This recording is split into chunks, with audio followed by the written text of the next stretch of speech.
Well, good afternoon, people. Welcome back to the corner. Today, well, there's only one thing that's out there that everybody's interested in at the moment. Is the Cummings show. Well, I've got some takes on that. He asked a lot of questions, called a few people out. It did seem like he was concentrating on Boris and Hancock. Didn't say too much about Chris Whitty, but there again, we don't know what that little weasel does anyway. He's just there, isn't he? And then even more interesting, Hancock's replies today in the House. Well, he started off by saying that they knew this was coming in January. Well, we all knew that. We saw it. The warnings were there. We could see it spreading across. We knew it was going to get here. And they still had nothing in place. And then all of a sudden, it's a big rush. Get everything locked down.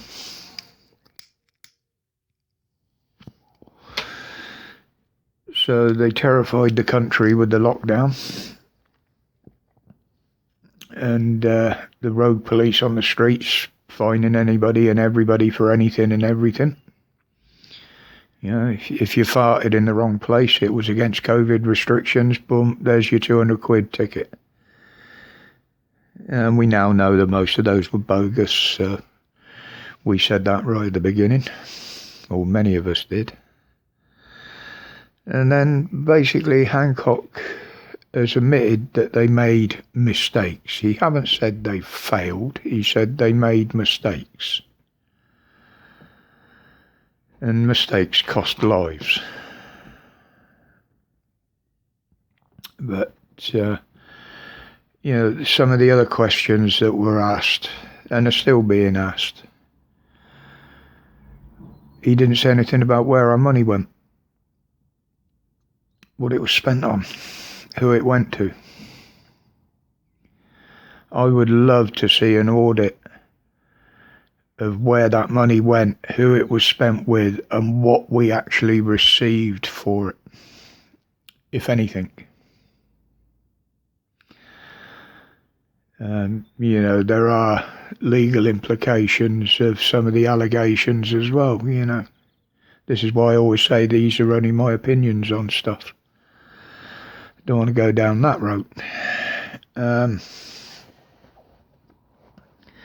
But they just couldn't tell us the truth at any step of the way. You know, there was the fear campaigns to make everybody compliant. He didn't say anything about that. And then the guilt campaign that came after that. We know there was PR stunts, Hancock supposedly getting the lurgy the weekend after he's photographed out playing rugby with his son in a park with people about.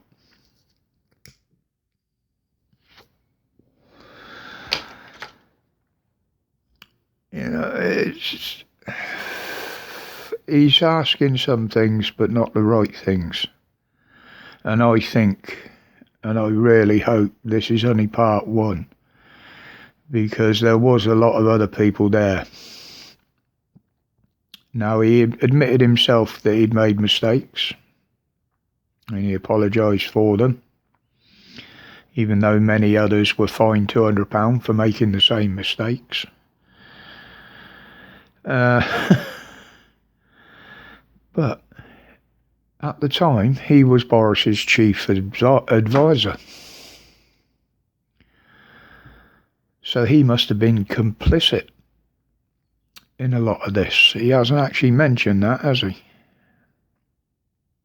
He was there doing his job at the time.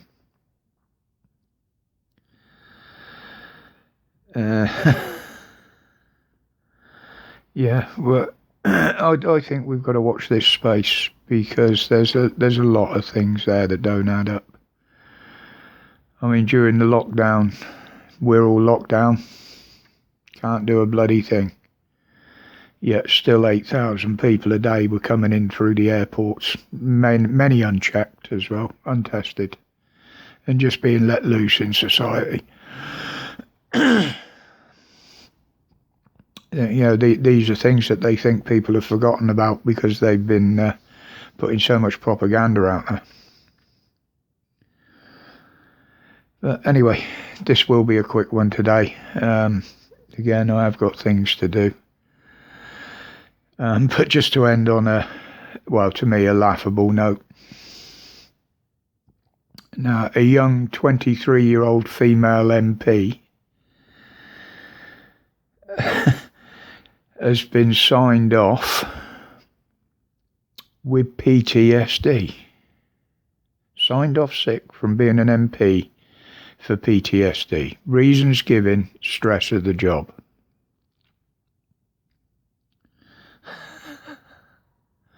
Sweetheart, at 23 years old, if that's what you think you can get away with, you're in the wrong job, sweetheart. You really are. You're just unbelievable.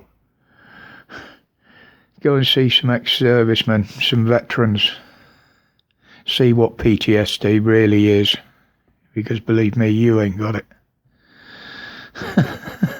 Totally in the wrong job. Anyway, people, I'll leave it there for now. Quite a short one. Just so I hadn't put anything out yesterday.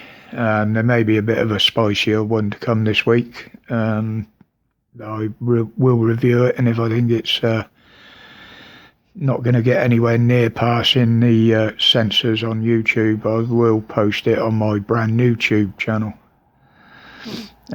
Roger's Rants, and that one goes under on there. But until then, thank you for your continued support as always. I hope you've enjoyed it. Thanks for watching. Until the next time, be safe, be strong, stay free.